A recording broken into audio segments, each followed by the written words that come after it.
Bonjour à tous, ravi de vous retrouver sur Public Sénat, journée spéciale sur notre antenne consacrée à la COP 21. Opération mobilisation à l'Elysée ce matin où François Hollande a réuni de nombreuses personnalités, 400 diplomates, ministres ou encore entreprises. Tout à l'heure, d'ailleurs, en direct à midi, vous avez pu entendre le discours du chef de l'État qui a redit sa détermination à réussir la COP 21. Cette grande conférence réunira dans 3 mois à Paris 195 États avec un enjeu fondamental. Il s'agit d'arriver à un accord contraignant pour que ces 195 États s'engagent à limiter leurs émissions de gaz à effet de serre. Cela pour limiter à 2 degrés la hausse des températures sur notre planète. 2 degrés, c'est la limite au-delà de laquelle les scientifiques prévoient des dégâts irréversibles. Cet après-midi, je vous propose de suivre l'audition de Laurence Toubiana au Sénat. C'est la représentante spéciale de la France pour la COP 21. Sa mission, être notre ambassadrice sur les négociations climatiques et montrer que la lutte contre ce dérèglement est indispensable. Montrer aussi que cette lutte peut apporter des bénéfices majeurs en termes de croissance, d'emploi et de qualité de vie. Elle s'était exprimée au printemps dernier, au mois de mai, devant les sénateurs des commissions du développement durable et des affaires étrangères. Regardez. Nous sommes très heureux d'accueillir aujourd'hui Madame Toubiana, qui est ambassadrice chargée des négociations sur le changement climatique et qui est la représentante spéciale pour la conférence Paris Climat 2015. Madame l'ambassadrice, nous sommes très heureux de vous accueillir à un petit peu moins de 200 jours de cette conférence. Nous sommes très heureux parce que nous savons que nul mieux que vous ne peut nous faire le point sur l'état de préparation de cette conférence ô combien importante et sur ses chances de succès. Quelques mots pour vous dire que le Sénat est très mobilisé sur la préparation de cette conférence, parce que nous sommes bien conscients que c'est une conférence qui est importante, bien sûr, pour la France, puisque c'est la France qui accueille cette conférence, mais elle est surtout importante pour la planète et plus encore pour l'humanité, puisque, comme le dit souvent Nicolas Hulot, ce n'est pas la planète qui est en cause, c'est l'humanité.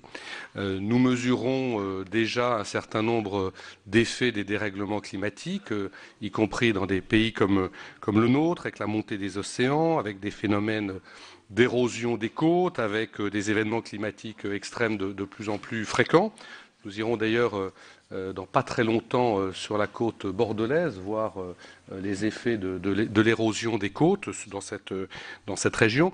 Et donc c'est pour cela que le Sénat est très mobilisé. Gérard Larcher présentera demain à la presse les actions que le Sénat entend mener dans les semaines qui viennent et qu'il a commencé à mener, puisque nous avons eu la semaine dernière un très intéressant colloque sur les religions et le réchauffement climatique, qui était extrêmement intéressant. Nous recevons ici, chaque fois qu'il y a des parlementaires étrangers qui sont en France, nous les recevons pour faire le point avec eux et pour essayer, quand c'est nécessaire, de les sensibiliser. Nous avons, au cours de la semaine passée, reçu des parlementaires canadiens. Nous avions hier des staffeurs américains avec lesquels nous avons eu des échanges très intéressants. Et bien sûr, nous participons à la mobilisation des territoires, puisque le Sénat, vous le savez, est la chambre qui représente les territoires et que les territoires ont un rôle aussi important en termes de maîtrise de l'émission des gaz à effet de serre. Et puis je voudrais dire un mot sur la préparation de la journée de l'UIP, la journée de l'Union interparlementaire, qui aura lieu au Sénat le 6 décembre et qui réunira des parlementaires des différents États, comme ce fut le cas à Lima. Et nous allons, au cours de cette réunion, présenter une résolution. J'ai été nommé rapporteur de cette résolution lors de l'Assemblée générale de l'UIP. Et nous aimerions vraiment que cette déclaration, qui sera celle des parlementaires et des parlements, puisse figurer dans les actes finaux de la conférence. Je le dis parce que c'est vrai, on l'a ressenti à Lima pour ceux qui y étaient, et certains parlementaires l'ont ressenti dans d'autres circonstances. Les parlementaires ont trop souvent le sentiment d'être un peu à l'écart de ces grandes négociations.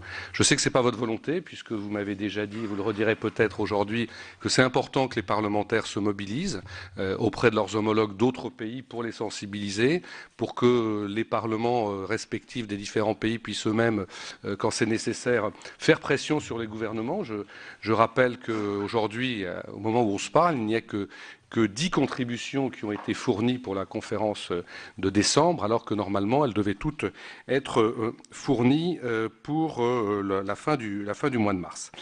Alors, je voudrais que vous nous indiquiez, Madame l'ambassadrice, si, à votre avis, on a encore aujourd'hui des chances sérieuses d'arriver à un véritable accord à Paris, c'est-à-dire un accord contraignant et universel. Nous avons le sentiment, comme je le disais, qu'il n'y a pas un enthousiasme débordant, puisque j'indiquais qu'il n'y avait que 10 contributions qui avaient été fournies. Est-ce que, vous disiez il n'y a pas très longtemps qu'une accélération du processus était nécessaire? Est-ce qu'elle peut venir? Je crois qu'il y a une session de négociation à Beaune la semaine prochaine. Qu'est-ce qu'on peut en attendre?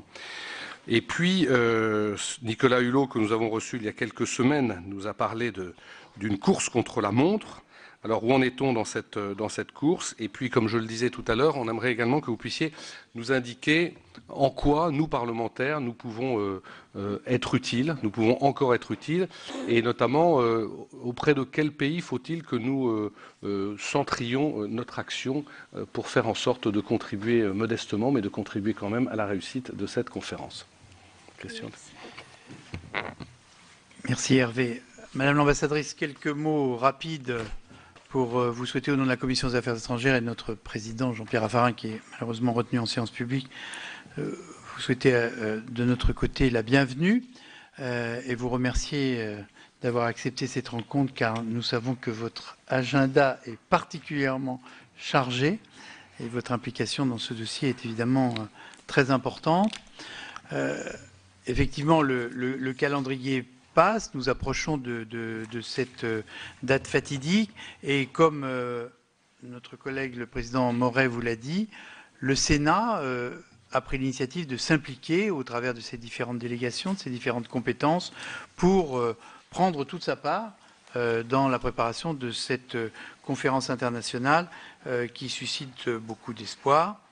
Je rappelle pour l'histoire que la conférence de Copenhague s'était terminée par un résultat en demi-teinte avec des déclarations particulières d'un certain nombre de pays en voie de développement qui nous posaient à nous, pays occidentaux, des questions dérangeantes.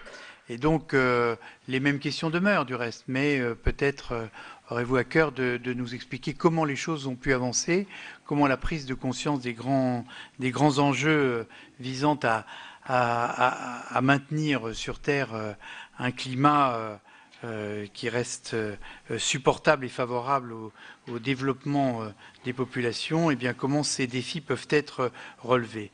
Pour ce qui concerne la Commission des Affaires étrangères et de la Défense, nous nous sommes, comme je le disais il y a un instant, mobilisés notamment à travers un groupe de travail qui est animé par Cédric Perrin, qui malheureusement n'est pas là, mais aussi par notre collègue Leïla Aïchi, à qui j'aurai l'occasion de donner la parole tout à l'heure après votre contribution, et qui se focalise notamment sur les conséquences géopolitiques de la montée des eaux et sur un sujet aussi tout à fait passionnant, dont on parle beaucoup ces temps-ci, du reste, la situation dans l'Arctique, qui est un continent que nous connaissons moins et que nous fréquentons moins, mais qui pose aussi beaucoup de questions pour l'avenir.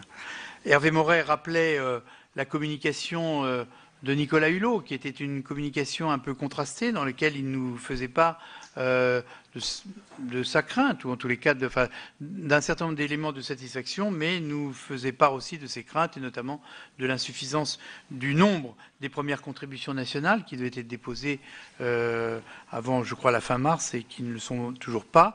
Est-ce que c'est un retard administratif, ou bien est-ce que c'est vous donner une signification à ces retards? Est-ce qu'il y a des pays avec lesquels les choses vont mieux et d'autres moins bien? Et puis, surtout, donc, comment peut-on mobiliser la société civile au niveau mondial afin qu'un accord ne reste pas lettre morte, parce qu'il est toujours facile de signer des accords internationaux. Encore faut-il que tous ces objectifs soient partagés par nos populations et que celles-ci acceptent parfois de faire des sacrifices auxquels elles n'ont point l'habitude.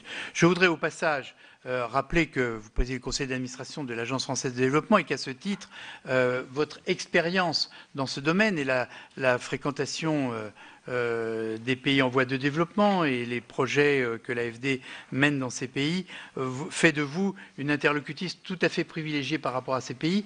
Donc moi j'aimerais beaucoup, pour avoir été administrateur de l'AFD avant mon collègue Henri Drincourt qui m'a remplacé, j'aimerais beaucoup que vous puissiez nous dire comment cette préparation de la conférence s'effectue dans ces pays qui ont des logiques et des problématiques qui sont parfois sensiblement différentes des nôtres, même s'ils sont souvent aussi les pays qui supportent le plus les conséquences de ces dérèglements climatiques.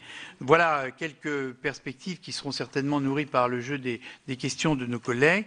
Encore une fois, nous vous remercions parce que nous mesurons l'immensité de la tâche qui vous incombe et votre engagement personnel entier pour que, au nom de la France, cette conférence soit un succès.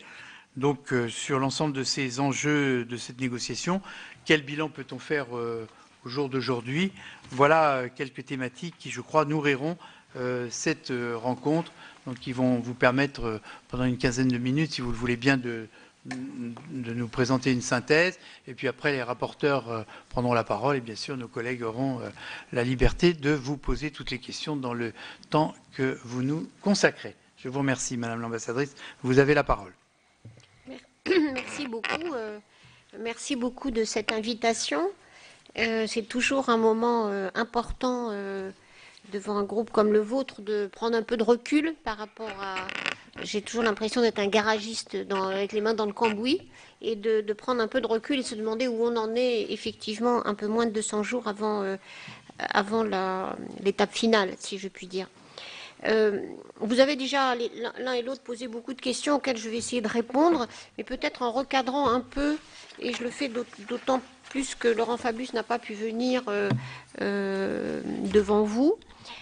Expliquer la vision globale de ce qu'on attend pour Paris. Et je vais peut-être partir de là, du point d'arrivée, pour essayer de revenir où nous en sommes, essayer de tracer le chemin déjà parcouru et le chemin qui reste à parcourir.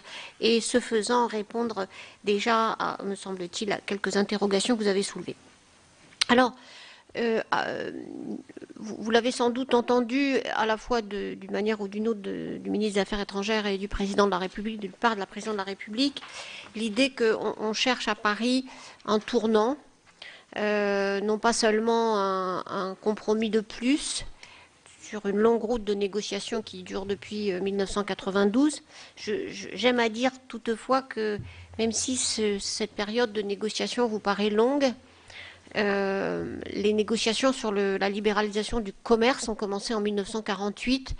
On peut estimer qu'elles étaient très largement achevées. Il y a encore beaucoup de secteurs sur lesquels il y a du travail en 1994 sur un sujet beaucoup plus simple que celui du climat. Donc 92 à aujourd'hui, ça paraît long, mais c'est quand même moins long que ce qu'on a déjà, ce qu'on avait investi dans le passé sur le commerce, et c'est beaucoup plus compliqué. Juste pour se donner un peu la difficulté d'accorder ce qui est au fond une évolution profonde, non seulement des politiques publiques nationales, mais aussi des modèles de développement.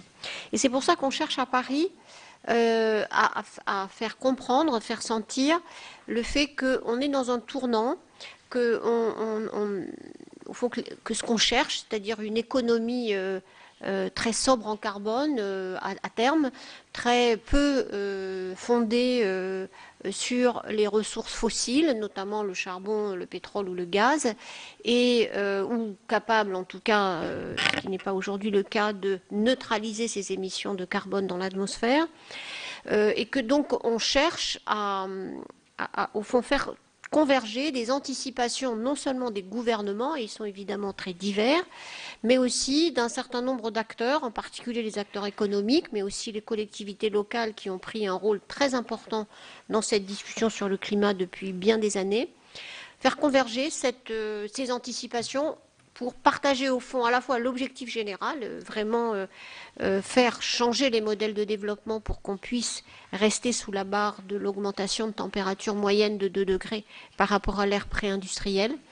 Et du coup, changer profondément toute une série d'éléments du développement économique d'aujourd'hui sans pour autant renoncer à ce développement, sans renoncer à la croissance économique, mais au fond découpler profondément la consommation des ressources fossiles, d'une certaine manière aussi un peu la consommation d'énergie, même si on peut de plus en plus produire de l'énergie propre par rapport au climat, et la croissance économique. Donc cette convergence des anticipations, c'est au fond le résultat qu'on cherche à Paris. Le 12 décembre, on aimerait voir dans les titres des journaux, ça s'exprimera sûrement pas comme ça de façon plus concrète, cette économie sobre en carbone apparaît inévitable, c'est ce qui va se passer. C'est ce qui est souhaitable et c'est ce qu'au fond tous les acteurs présents, financiers, économiques, industriels, gouvernements ou autorités locales pensent que c'est ce qu'il faut faire et c'est ce qui va arriver. Et donc on cherche ça. Et pour chercher ça, cette convergence des anticipations, parce qu'il y a une bonne partie, comme vous le disiez, c'est la mise en œuvre. L'accord, c'est une chose. Mais surtout, c'est qu'est-ce qui se passe. Et qu'est-ce qui se passe, c'est aussi, ça dépend de la conviction, notamment des acteurs économiques, que c'est les marchés nouveaux, que c'est les solutions technologiques sont à portée de main ou qu'on voit comment les développer. Et c'est une conviction mutuelle des pouvoirs publics et des acteurs privés pour qu'on aille dans ce chemin. C'est pour ça qu'on présente le résultat de Paris en 4 volets. L'accord lui-même, ce pour lequel la France a reçu un mandat en acceptant en étant candidate pour être l'hôte de la conférence de la COP 21. Les contributions nationales qui sont, puisque nous sommes dans un système qui est aujourd'hui qu'on appelle par le bas, c'est-à-dire que c'est des actions, des engagements volontaires des pays sur cette réduction des émissions et aussi dans d'autres domaines. Donc ça, c'est le deuxième volet du résultat de Paris. La mobilisation des finances et donc la modification au fond des réponses que le système financier offre aujourd'hui aux besoins d'investissement pour que ce système financier, tant les finances publiques que les finances privées, répondent à ce défi de la transition énergétique et économique dans le monde vers ce monde bas carbone. Et enfin, les engagements des acteurs non gouvernementaux, car, encore une fois, il faut construire cet effet de croyance. Il faut montrer qu'il y a beaucoup d'entreprises aujourd'hui qui pensent que cette économie sobre en carbone, c'est l'avenir, et qui y investissent, et qui pensent que l'économie fondée sur les ressources fossiles, elle est risquée du point de vue économique. Elle est aussi risquée parce qu'elle a des conséquences en matière d'impact, y compris sur les activités économiques du changement climatique. C'est aussi le fait de vouloir montrer que beaucoup d'autorités locales dont dépendent beaucoup de décisions qui ont un impact sur le climat, notamment en matière de planification urbaine, de politique de transport, enfin toute la liste de ce que font les autorités locales, qu'elles aussi, elles voient dans ces villes durables, dans ces plans de réduction d'émissions ou d'adaptation au changement climatique, l'avenir de leur collectivité. Et donc, on voudrait qu'à Paris, l'Alliance de l'action pour le climat, le slogan de la COP 21, c'est unis dans l'action pour le climat, et qu'on va matérialiser sur l'idée d'un concept d'alliance de Paris pour le climat. Et cette alliance, ça représente à la fois le travail juridique qu'on doit faire, l'accord, ces décisions nationales souveraines de s'engager dans ce modèle de développement et la réponse du système financier et enfin donc les engagements des acteurs non gouvernementaux. Et donc en pratique, on a forcément du coup, puisqu'on veut ces 4 résultats, une diplomatie, j'appelle ça à 360 degrés, parce qu'on doit à la fois travailler avec les gouvernements à différents niveaux, chefs d'État, ministres, négociateurs. On doit travailler, je dirais, non pas avec ceux qui négocient seulement, mais ceux qui sont dans les pays en train de construire les politiques énergétiques des différents pays. Enfin, on doit aussi travailler avec des acteurs du système financier. Et enfin, on doit aussi déployer, développer, inciter ces acteurs non gouvernementaux qui veulent s'engager à le faire de façon compréhensible, vérifiable aussi, pour que cela donne confiance à tout le monde. Donc on a une diplomatie sur tous ces éléments. On est évidemment puissamment aidé par un réseau diplomatique qui reste exceptionnel à l'échelle mondiale, une mobilisation sans précédent de ce réseau diplomatique. Je crois que, au grand étonnement de mes collègues négociateurs, ils n'avaient jamais vu avant un ambassadeur de France. Là, ils le rencontrent en général tous les mois et demi. Parfois, ils trouvent que c'est même beaucoup, quoi. Et donc, on a dans les ambassades, dans chaque poste, une mobilisation en direction des négociateurs et des ministres qui négocient, des collectivités locales, des industries, etc. Donc, mobilisation à 360 degrés. Peut-être maintenant en venir où est-ce qu'on en est. Alors vous m'avez tendu une perche en disant au fond est-ce qu'on en est loin puisqu'on n'a que 10 contributions, 37 en comptant évidemment les pays de l'Union. Alors pourquoi ça ne m'inquiète pas outre mesure? Le 31 mars, qui était la date, une date pour les pays qui peuvent le faire, fixée à Lima, donc c'est n'était pas une date obligatoire. La date butoir, elle est au mois d'octobre. L'exercice est très compliqué.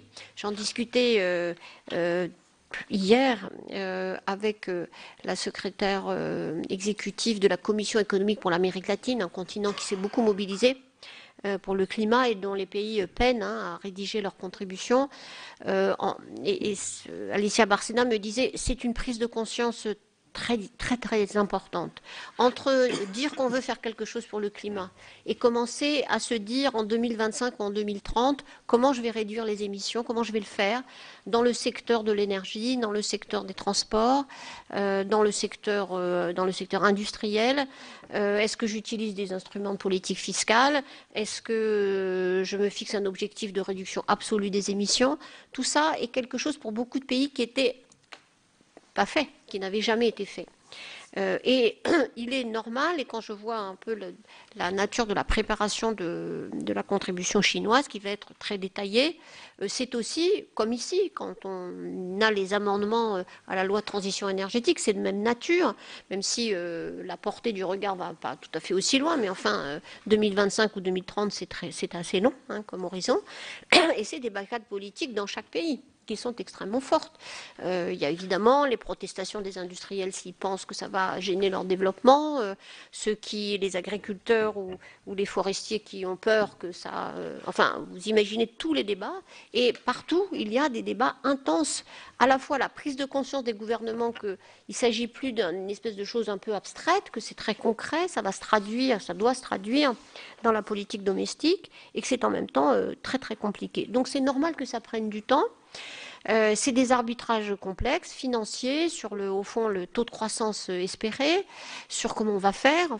Et donc, au contraire, moi je ne suis pas pessimiste sur l'engagement des pays à présenter des contributions. Je crois qu'on aura beaucoup, peut-être pas 195 contributions à Paris, mais on aura très largement les 99,99 recouvrant les émissions mondiales de gaz à effet de serre qui seront comprises dans ces contributions.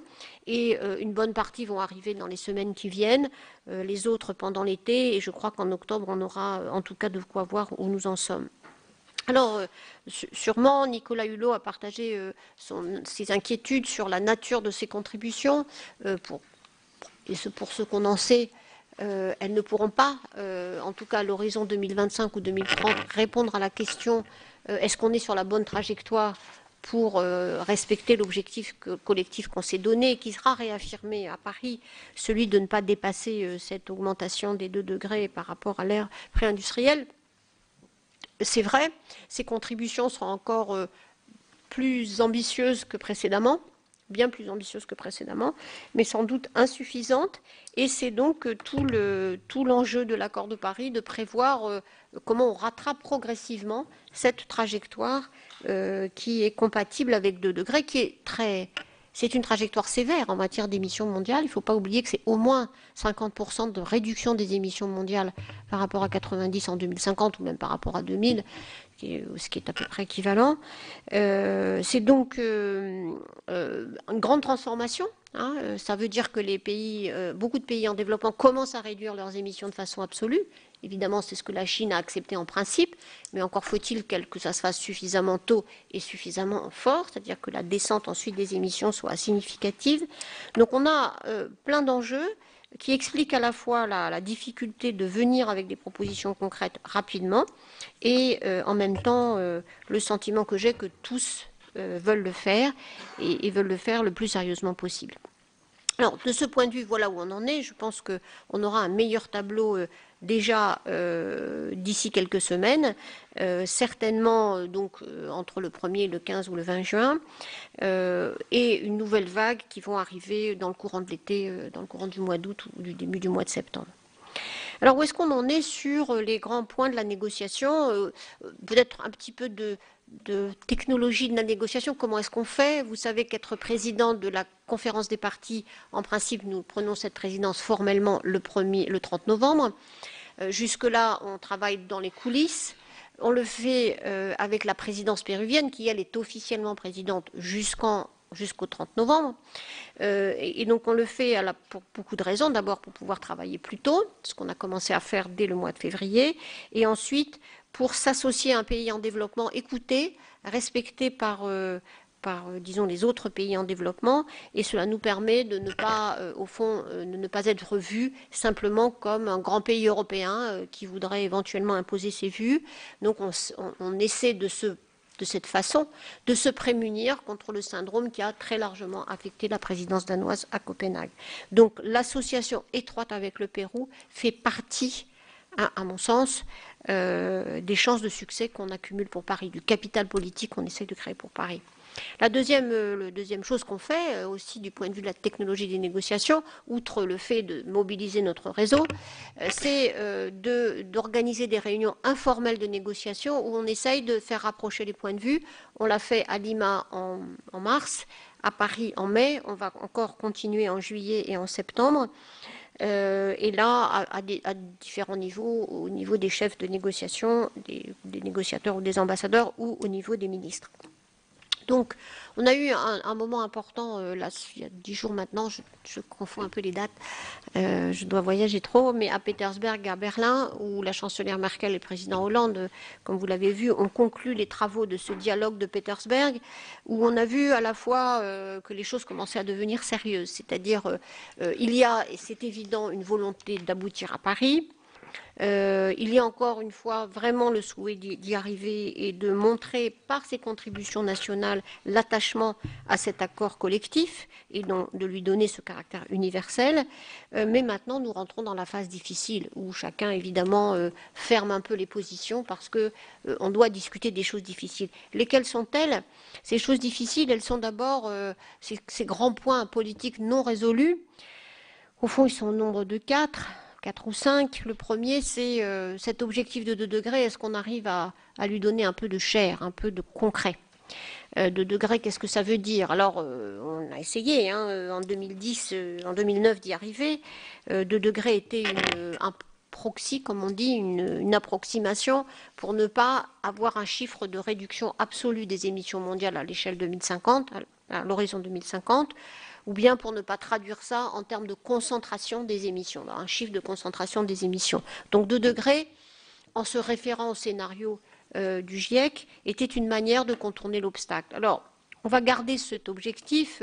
La labellisation formelle, c'est essayer de contenir les températures entre 1,5 et en dessous de 2 degrés. C'est la revendication notamment des petites îles et des pays africains. Mais aller plus loin vers cet objectif. Vous avez sans doute entendu dire, soit le président de la République, soit Laurent Fabius, soit d'autres, il faudrait essayer de dire on est à 0 émissions nettes à la fin du siècle, ou l'idée encore qu'on doit éventuellement réduire les émissions. La Commission européenne propose le chiffre de moins 60% des émissions mondiales par rapport à 2010. Donc, on a plusieurs versions pour essayer d'indiquer quelque chose de concret qui pourrait servir de guide. Donc, pas d'accord là-dessus pour l'instant, en grande partie parce que on a un problème très simple d'une équation qui pourrait être une équation à une inconnue. 2 degrés au fond, ça correspond quand même à une certaine concentration des températures. Si on sait que les pays développés sont prêts à réduire leurs émissions, l'ont tous annoncé déjà en 2009, de 80 à 95% d'ici 2050, la seule inconnue qui reste à l'équation, c'est la réduction des émissions du côté des pays en développement, et c'est ça qui fait problème. Donc, difficulté de donner des chiffres, parce que donner un chiffre de résultats, de 450 particules par million, ou un chiffre de réduction des émissions mondiales, par soustraction et parce qu'on sait ce que les pays développés se sont engagés à faire et qui est déjà ambitieux, eh bien ça donne le reste du chemin à parcourir pour les autres émetteurs, et notamment évidemment au premier lieu la Chine et l'Inde assez vite derrière elle. Donc, premier point difficile. On a plusieurs réponses à cela, on essaie de trouver des formules, peut-être pic des émissions le plus tôt possible. L'idée qu'on pousse, idée qui progresse beaucoup, qui est une idée qui vient de la France, de pousser chaque pays à volontairement décrire son scénario d'évolution économique compatible avec 2 degrés d'ici 2050, non pas sous une forme d'engagement solide, mais plutôt d'une vision, pour aussi faire rentrer dans les esprits et puis regarder qu'est-ce que ça suppose comme transformation, problèmes technologiques, etc. Mais donc c'est sur la table. Le deuxième grand sujet, c'est évidemment les finances, puisque à la fois on s'est à Copenhague en 2009 puis en 2010 plus formellement engagé du côté des pays développés à trouver 100 milliards financés du nord vers le sud de façon publique et privée le développement sobre des pays en développement d'ici 2020, qu'on a beaucoup de difficultés aujourd'hui encore à formuler exactement qu'est-ce qu'on fait déjà. Il y a eu plusieurs estimations qui ont été publiées, notamment par la Banque mondiale, disant que le financement public est de l'ordre de 37 milliards par an aujourd'hui. Donc il faut augmenter quand même ces financements. Et deuxième question, comment est-ce qu'on reconnaît, identifie le financement privé qui s'investit aussi dans les objectifs climatiques dans les pays en développement? Tout ça fait partie de la discussion. Ce qui est certain, c'est que ce qu'il faut obtenir d'ici Paris, c'est une compréhension commune de ce qu'on fait aujourd'hui, de ce qu'on compte, une trajectoire vraisemblable d'augmentation des finances publiques et privées d'ici 2020, et sans doute une spécificité de ce qu'on doit consacrer, notamment au sujet de l'adaptation au changement climatique, qui est un grand sujet, et en particulier des pays les plus pauvres. On a un troisième grand sujet de débat qui est la question qui est liée à ce que je disais sur les contributions. Si ces contributions sont insuffisantes, ce qu'elles seront très probablement, ce qui est normal, comment est-ce qu'on fait pour les réviser à la hausse? Comment est-ce que, avant 2030 ou avant 2025, on instaure un mécanisme de revue, d'augmentation de ces contributions pour qu'on se mette sur cette ou ces fameuses trajectoires compatibles avec 2 degrés. Et là, on a tout un débat très difficile pour instaurer ces cycles, soit de façon mécanique, soit de façon plus flexible. Et là, on a des difficultés, notamment la Chine est résistante à l'idée d'un accord qu'on verrait régulièrement. Troisième sujet difficile, la vérification et la mesure des progrès des uns et des autres. Alors, tout le monde est d'accord sur le fait qu'il faut un mécanisme de vérification et de rapportage. La nature de cette obligation, le degré d'ingérence dans les affaires intérieures pour vérifier que les chiffres sont bien les bons, font évidemment l'objet du débat. Et quatrièmement, la grande question est au fond, est-ce qu'on a les mêmes règles pour tout le monde ? Ou est-ce que les mêmes obligations pour tout le monde, ou quelle est la nature et le degré de la différenciation entre pays développés et pays en développement sur ces obligations? Alors je ne veux pas être trop longue, donc je vais m'arrêter bientôt. On a donc devant nous un peu moins de 6 mois. Des négociations formelles à la fin de cette semaine qui vont démarrer, qui sont, alors j'ai beaucoup dit, il faut accélérer le tempo parce que nous voulons du côté de la présidence française avoir dès octobre quand même les grandes lignes de ce que peut être l'accord, de ne pas attendre le moment de Paris. Pour cela, il faut accélérer le rythme. Donc, les messages d'accélération sont très intentionnels. Ils ont été repris à différents niveaux. D'abord par le président de la République, ensuite par Laurent Fabius, et je le relais tant que je peux pour dire il faut qu'en octobre, on sache où est-ce qu'on va, qu'on ait les grands éléments du paquet politique à finaliser à Paris. Il y aura un moment important du G7 de juin, parce que la chancelière Merkel veut faire de ce G7 sous présidence allemande un important moment pour le climat, notamment du point de vue financier. Il y aura d'autres moments importants en parallèle de l'Assemblée générale des Nations unies où François Hollande et Ban Ki-moon, le secrétaire général, vont réunir un certain nombre de chefs d'État pour donner l'impulsion finale. Et nous aurons, avant le G20, une grande réunion à Lima en octobre pour traiter du sujet financier. Tout cela avant la COP de décembre. Il y a un agenda en parallèle sur lequel je vous proposerai de ne pas revenir parce que sinon ce serait trop long, mais on suit donc une série à la fois de conférences de mobilisation pour mobiliser les entreprises. Vous l'avez vu la semaine dernière à Paris. Il y aura d'autres étapes avant Paris de cette mobilisation des entreprises, soit sur les engagements individuels, soit les engagements des feuilles de route sectorielles, soit sur les engagements en matière d'innovation technologique. Même chose du côté des autorités locales, même chose du côté des acteurs financiers. Donc ce que vous avez vu à Paris qui va se reproduire pour d'autres acteurs à Lyon en juillet, ensuite en septembre à New York, en octobre à Lima comme je le disais, et sans doute avec d'autres points de rendez-vous en octobre à Genève ou à Paris, font aussi partie de ces autres agendas de négociation qu'on poursuit pour qu'il y ait un peu à la fois un momentum politique et beaucoup de soutien, beaucoup de courage donné au gouvernement pour s'engager davantage. Je vous propose qu'à ce stade, je m'en tienne là. Alors, je n'ai pas répondu, de toute façon, je ne pourrais pas répondre à toutes vos questions en détail, mais je le ferai peut-être petit peu par petit peu, sur la situation particulière, notamment des pays africains, qui sont à la fois très engagés, plus engagés qu'auparavant, plus coordonnés qu'auparavant d'ailleurs, qui préparent des contributions. Il y a eu des stratégies différentes, mais la plupart des pays africains sont engagés dans une préparation. Je pense au Sénégal, à l'Éthiopie, au Kenya, bien sûr à l'Afrique du Sud, mais aussi à la République centrafricaine, à bien d'autres, au Mozambique. Enfin, donc on va les voir arriver au courant de l'été. La préoccupation pour eux, c'est moins la réduction des émissions que l'adaptation au changement climatique, mais aussi de s'engager du point de vue notamment des sources d'énergie vers les énergies propres et de faire le moins possible le passage par le charbon ou le pétrole, de faire, tant que faire se peut, des programmes d'efficacité énergétique suffisamment tôt pour ne réduire le poids du coût de l'énergie dans leur croissance économique, notamment pour ceux qui n'ont pas de ressources minières ou pétrolières propres.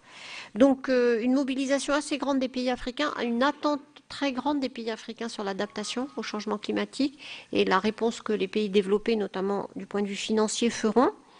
Un grand sujet agricole et forêt aussi qu'il ne faut pas oublier pour ces pays, qui est très important. Est-ce qu'on peut avoir une agriculture adaptée au changement climatique, où il va y avoir moins de précipitations dans beaucoup de zones, trop de précipitations dans d'autres, et que cette agriculture puisse faire suffisamment vivre les populations locales pour qu'on n'ait pas besoin de continuer cette déforestation qui est aussi un grand problème dans beaucoup de zones. Donc voilà un petit peu mon lancement de balle, et puis évidemment je suis tout oui sur vos questions. On va peut-être donner la parole à Jérôme Bignon, qui est le président du groupe de travail sur les négociations climatiques. Et ensuite, je sais que les deux rapporteurs de la Commission des Affaires étrangères ont aussi le souhait légitime d'intervenir. Et après, il y a d'autres membres des deux commissions qui ont fait part de leur intention de s'exprimer. Jérôme. Merci, Monsieur le Président. Merci, Madame l'ambassadrice, pour vos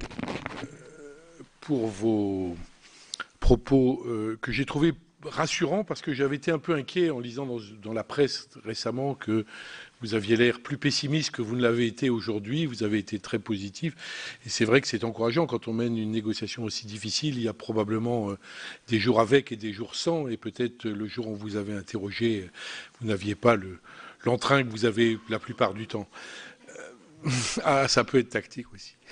Alors, moi, j'ai trois questions un peu techniques, au fond, parce que vous avez déjà rappelé beaucoup de choses. Vous nous avez parlé du dialogue de Petersberg, qui n'est pas une expression qu'on voit souvent dans la négociation internationale. Bon, je sais que c'est une négociation, c'est une enceinte qui a été créée par les Allemands en 2010, donc après l'échec de Copenhague. Pour renouer le dialogue, j'ai vu qu'il y avait 35 pays qui participaient, mais qu'est-ce qui différencie Petersberg du reste de la négo, à part le pouvoir d'influence de la chancelière? C'est une première question. Deuxième question, j'ai vu que le prince Albert de Monaco avait sollicité, alors ça va paraître très bizarre ce que je vais dire, mais qu'un absent des négociations y soit réintégré, c'est l'océan. Vous avez présidé l'IDRI très longtemps avec beaucoup de détermination et vous avez mis l'océan sur le devant de la scène avec beaucoup de détermination, ce qui nous vaut probablement aujourd'hui d'avoir à l'Assemblée générale des Nations Unies de septembre une renégociation d'un bout de Montego Bay qui manquait au grand large. Le prince s'inquiète de ne pas voir l'océan dans la négociation. C'est vrai qu'on est dans une négociation réduction des gaz à effet de serre, et les réductions, le gaz à effet de serre, on l'imagine comme une donnée terrestre, et il y a toute une partie de l'opinion publique, notamment qui se retrouve dans la plateforme Océan et Climat, qui est un peu triste de ne pas voir la prise en compte de l'océan comme un formidable puits de carbone et comme un formidable émetteur d'oxygène. Je participais hier matin encore avec Madame Gaï, qui est une chercheuse bien connue du CNRS, que vous connaissez bien, qui regrette ça aussi. Donc peut-être pourriez nous donner un mot d'explication. Encore une fois, je ne juge pas, il y a un parti pris qui a été donné, mais pourquoi ne pas se donner la chance de mettre l'océan dans la partie? Et puis peut-être un point encore, rapide. J'ai entendu dire qu'il y a des gens qui jouaient un rôle, enfin je vais les citer parce que c'était les Chinois en particulier, qui jouent un peu derrière le rideau. C'est-à-dire qu'ils ont une stratégie qui consiste à dire on est un pays émergent, c'est très difficile pour nous, etc. Et en même temps, derrière le rideau, qui est la traduction d'une expression anglaise, ils jouent un rôle très puissant en matière de réflexion industrielle, nouvelles technologies, innovation, sans la dévoiler. C'est-à-dire qu'ils jouent aux pauvres devant, et derrière, ils se construisent un avenir dont je me réjouis d'ailleurs pour le peuple chinois et pour le monde entier, mais qui est un peu ambigu par rapport au rôle qu'ils prétendent jouer sur le devant de la scène. Est-ce qu'on parle de ça? Est-ce que ça fait partie d'un sujet dans les négociations? Voilà, très rapidement, 3 points. Oui, peut-être Leïla Aïchir, dont des rapporteurs de la Commission des Affaires étrangères. Merci, messieurs les présidents, madame l'ambassadrice. Je vous remercie. Alors, pour le coup, je suis plutôt de nature extrêmement optimiste. Et là, en revanche, je le serai peut-être un peu moins. Je suis effectivement rapporteur du rapport donc, de la Commission des Affaires étrangères sur le dérèglement climatique et précisément sur l'impact géopolitique. Nous avons eu un certain nombre d'auditions depuis quelques temps et un certain nombre de scientifiques ils sont plutôt, si je puis dire, alarmistes, non pas sur le seuil de 2 degrés dont vous avez parlé tout à l'heure, mais plutôt sur une échelle de 4 degrés Celsius, voire même certains sont déjà sur des logiques de 4 à 6 degrés. Donc je note avec intérêt que les négociations portent simplement sur une limitation à ne pas dépasser les 2 degrés. Donc quid de ce delta, qui n'est pas du tout une hypothèse, mais une réalité qui a été développée à plusieurs reprises, en tout cas dans l'ensemble des auditions qu'on a pu avoir. Ça, c'est ma première remarque. Et j'aurais 3 questions. Est-ce que vous pensez, si on reprend l'accord conclu entre les États-Unis et la Chine en septembre ou octobre dernier, qui à eux deux représente à peu près 42% du total des gaz, des émissions de CO2. Est-ce que vous considérez que cet accord est plutôt une opportunité et plutôt un bon signe, ou au contraire, est-ce que c'est typiquement le genre d'accord qui peut mettre à mal les négociations pour la COP21?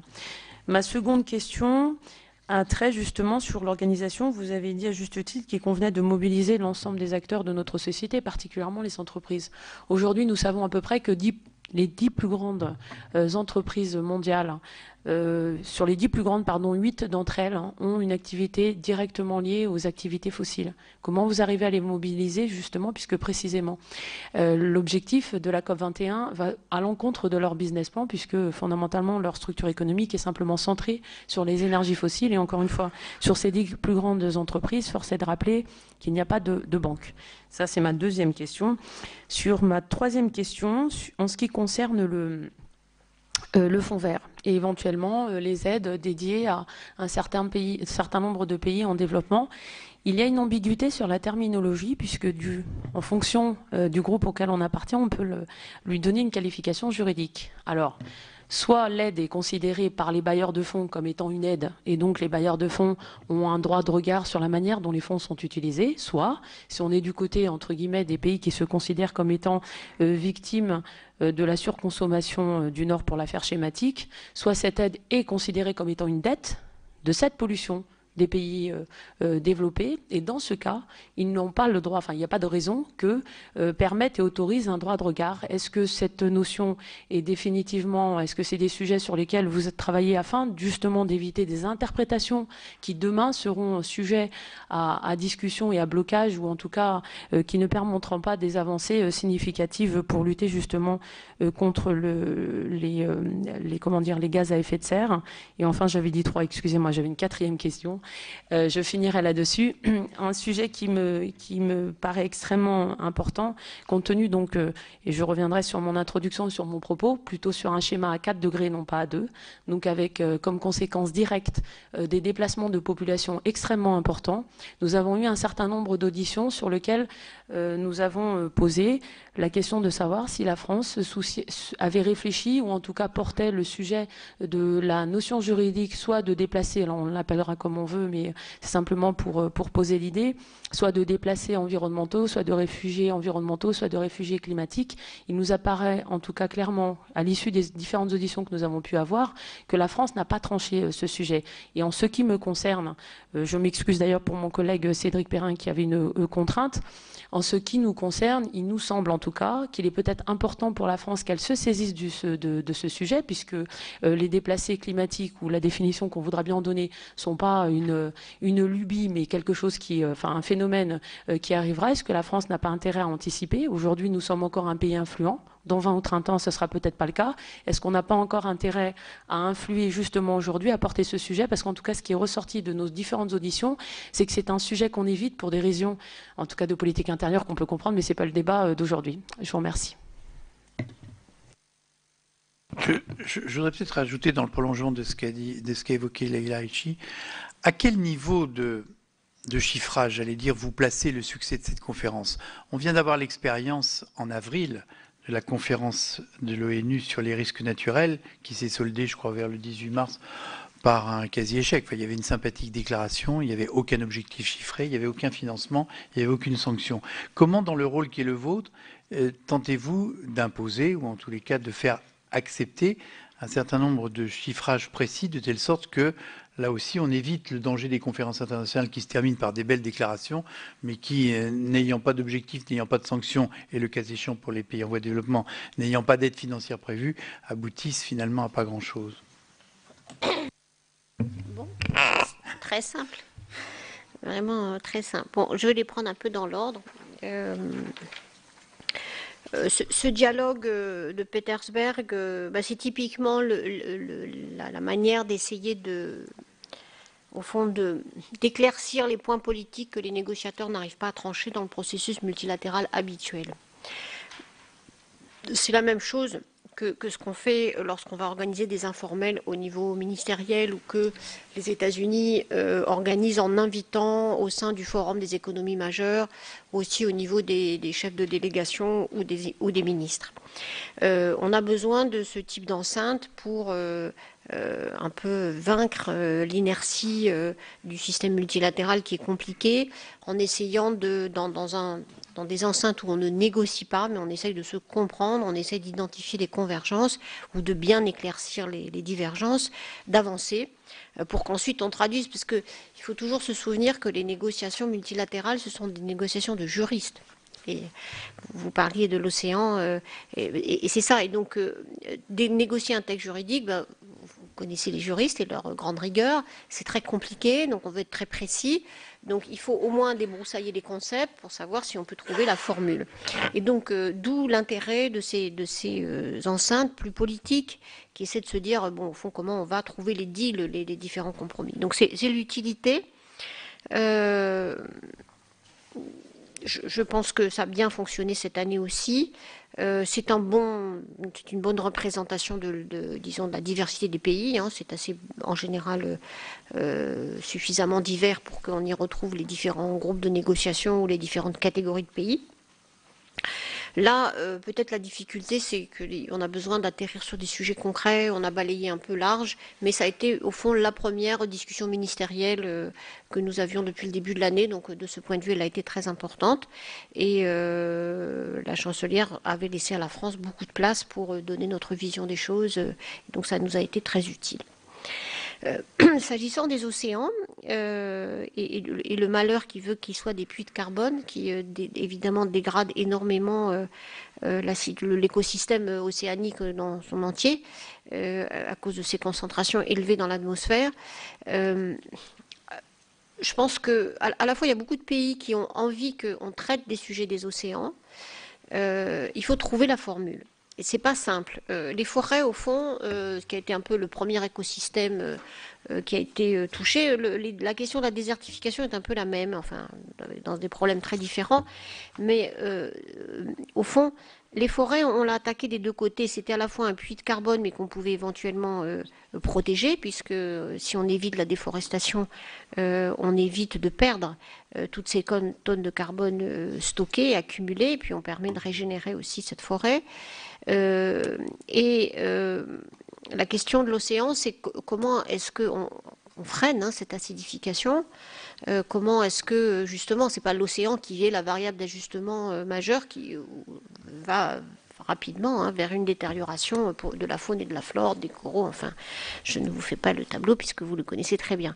Donc c'est à la fois très important de parler des océans et en même temps par quel biais on attaque ça, c'est-à-dire est-ce que c'est au fond la conséquence de nos actions, qu'est-ce qu'on fait pour protéger les océans, est-ce qu'il y a des choses qu'on peut faire déjà, alors il y a des choses assez évidentes mais qui sont l'exploitation du sous-sol, on peut essayer de faire moins grave, mais quand même l'enjeu essentiel pour les océans c'est de réduire les émissions mondiales, c'est ça qu'il faut arriver à faire, donc ou bien d'accroître les capacités d'absorption par d'autres puits de carbone, qui sont les sols. C'est probablement le grand sujet qui est en train d'émerger, heureusement, par l'agriculture, et la fertilisation des sols qui permettrait justement de soulager un peu l'absorption des océans, et aussi par la meilleure gestion des forêts. Donc il y a mais au fond, on tourne autour du sujet océan parce que le sujet océan, pour l'instant, c'est un sujet d'impact du changement climatique, davantage qu'un sujet de solution. Et donc, c'est à la fois un point important et en même temps, si on le mettait n'importe où, ça servirait à rien. C'est-à-dire, on parlerait de l'océan pour parler de l'océan.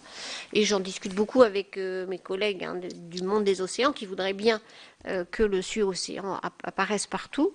Et en même temps, on n'a pas encore trouvé comment est-ce qu'on traite cela autrement que en essayant de se donner, peut-être, c'est pas encore mûr, mais ça pourrait l'être, peut-être en passant par les processus scientifiques, de se donner des objectifs en matière au fond de cette absorption. Ça pourrait être en revers. Donc, on y a quand même réfléchi. Il y a eu quelques papiers. Je crois qu'on en avait publié à l'IDRI à l'époque, de se donner un peu une vision. Mais je dois dire que d'ici Paris, il y aura une mention sur les océans à plusieurs endroits. Une solution, c'est-à-dire un objectif, par exemple, chiffré pour les océans, je pense qu'on n'en est pas encore là. Alors, sur cette question chinoise, c'est pas vraiment derrière le rideau. La Chine est le premier investisseur en matière d'énergie renouvelable. C'est aussi le premier investisseur en charbon, dans les centrales à charbon. Cela dit, elle est en train de prendre un virage considérable, puisque, alors c'est pas clair et on va voir si c'est dans la contribution chinoise ou pas. Elle se donne un objectif en matière de limitation puis de décroissance de la consommation de charbon en Chine. Donc c'est un peu comme le débat, enfin, très différemment, c'est un peu comme le débat nucléaire renouvelable ici en France. On a le même type de débat en Chine. Il y a des gens qui disent quand même on a cette ressource, pourquoi la gâcher, on sait faire, c'est ça qui a fait le gros de notre industrialisation. Pourquoi commencer à faire quelque chose d'autre? Et d'autres qui disent, mais au contraire, c'est la pollution locale. Enfin, on peut trouver, vous prenez le débat aux États-Unis, enfin, on a quand même beaucoup de parallèles. Donc, je ne dirais pas que c'est que la Chine veuille à la fois faire elle-même et parier sur l'économie sobre en carbone, c'est absolument vrai. Et c'est ça le changement fondamental qu'on a observé depuis 2010. C'est ce changement de la vision de la Chine sur son économie. En 2009, parler d'économie sobre en carbone en Chine, c'était une menace. Aujourd'hui, même les négociateurs chinois disent ce qu'il nous faut dans l'accord de Paris, c'est quelque chose qui crédibilise, qui fasse qu'on aille tous vers une économie sobre en carbone. Donc pour eux, c'est une priorité et ils ne veulent pas y aller tout seuls. Pour des raisons comme nous, on ne voudrait pas aller tout seul dans cette direction-là aussi, pour des raisons de compétitivité et d'intégration de l'économie mondiale. Donc ce n'est pas derrière le rideau. Ce qu'ils veulent pas, ce qu'ils essayent de protéger le plus possible, c'est leur propre rythme, leur propre décision, et donc ils veulent le moins d'obligations internationales possible, mais la direction dans laquelle ils vont, elle n'est pas contestable, elle est d'ailleurs pas brouillée, hein, on le voit à travers et les décisions qui ont été prises, certainement la préparation du 13e plan. On va avoir quelque chose d'intéressant, il y aura la contribution chinoise probablement au mois de juin, et des éléments très concrets de mise en œuvre, déjà dans les décisions prises pour le 13e plan qui court donc de 2016 à 5 ans plus tard, donc à 2021, on aura les mesures assez précises fin août.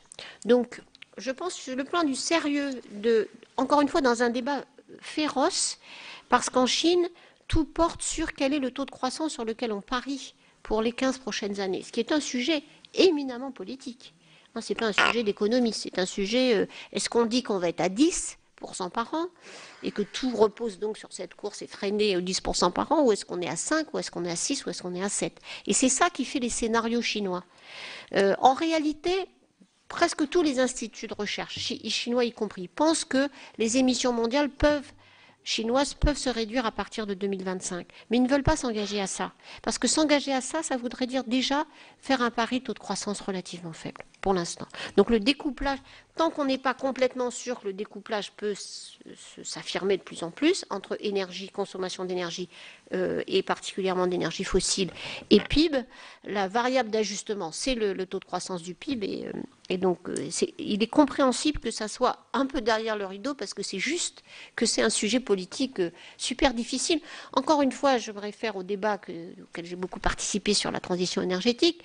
Dire qu'on divise par 2 la consommation d'énergie française en 2050, ça avait l'air de dire qu'on sacrifiait l'économie française. C'est exactement le genre de débat, encore une fois.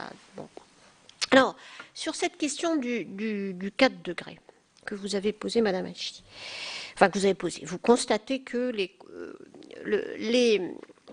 conclusions de nos collègues de l'IPCC, enfin du GIEC et des climatologues français que vous avez sûrement auditionnés, se fondent quand même sur des contributions qui sont... Enfin, c'est le business as usual de maintenant. C'est ça, 4 degrés, 4 ou au-dessus de 4.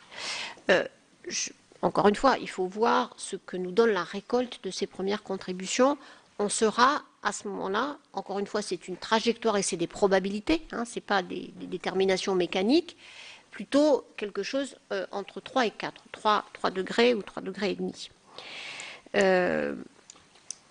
Je pense que, enfin, tout l'objectif de l'accord, c'est de se donner un mécanisme pour faire que cette trajectoire qui passe plus tôt, qui nous donne plus de 50% de chances de probabilité d'être au-dessus de 3 degrés en stabilisé, hein, puisque ce n'est pas une date précise que ceci se passe, c'est effectivement de prévoir ces mécanismes où on va accentuer l'effort.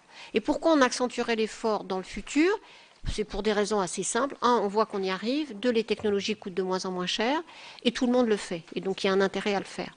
Donc, oui, il faut à la fois voir si les contributions qui sont proposées font déjà faire un changement. Ça, c'est le premier constat très important. Et est-ce que ce changement est quand même significatif, ou est-ce qu'au fond, c'est pas très différent de ce que craignent nos collègues climatologues en disant c'est le business as usual, et celui-là, aujourd'hui, quand on regarde ce qui se passe, ça nous met à 4 degrés. Donc, première chose. Et deuxième chose, comment on relève l'ambition de cet accord. Donc, c'est ça le succès de Paris, et il n'est pas gagné, ce succès. Ce succès de Paris, c'est au minimum d'avoir un mécanisme qui nous permet de revenir, de faire le constat de où on en est, de conserver l'objectif global et de se donner les étapes par lesquelles on va arriver. Et ces étapes, ce n'est pas juste seulement de se revoir tous les 5 ans pour dire ben, on fait mieux, c'est de mettre en place ce qu'il faut en matière d'investissement, de recherche et développement sur les technologies, en matière de financement international, pour qu'on y arrive. Donc ça dépose de beaucoup des moyens, ce qu'on appelle les moyens de mise en œuvre de la Convention. Donc avoir une chance, 50% de chance au moins, ou 60% de chance d'y arriver à ces 2 degrés, de ne pas les dépasser plutôt, c'est quand même aussi tous ces moyens de mise en œuvre qu'il va falloir éclaircir dans l'accord de Paris.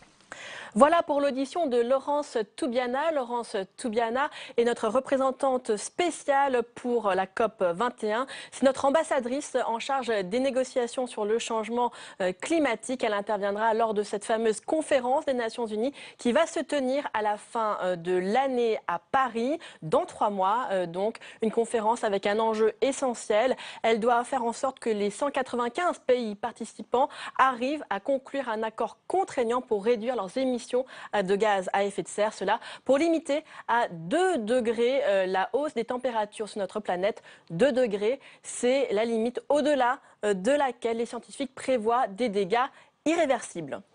Vous pouvez toujours voir et revoir toutes les auditions sur notre site, sur